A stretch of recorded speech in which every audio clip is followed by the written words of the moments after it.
Ilang lugar po sa iba't ibang probinsya ang madalas dayuhin ng mga namamanata tuwing Semana Santa at kabilang na po riyan ang replika ng bundok ng Kalbaryo sa Samal, Bataan at ang bundok na may daan ng Cruz sa Zamboanga City.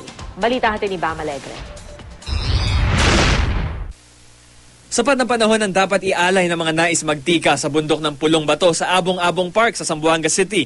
Hindi kasi biro ang lalakbayin dito ng mga gustong isadiwa ang Stations of the Cross o ang Daang Cruz.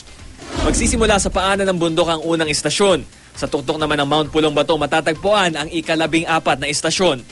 Sulit naman ang pagod sa pag-akyat dahil pagdating sa Cruz Mayor o ang malaking krus sa taas ng bundok, makikita rin ang ganda ng tanawin na handog ng kalikasan. Bukod sa Stations of the Cross, nakapinta rin sa gilid ng bundok ang ilang religious images.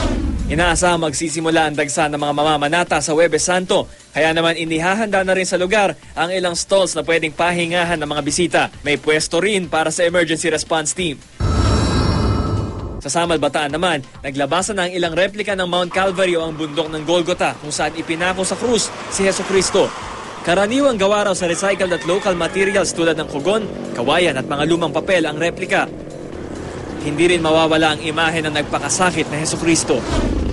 Karaniwan daw may mga nagpapasyon sa mga replika ng Kalbaryo. Kapag Huwebes Santo naman, dinarayo ang replika ng mga manggagapang o yung mga gumagapang sa mainit na kalsada at ng mga mandurugo o yung mga naghahampas ng sariling likuran hanggang sa magdugo bilang penitensya.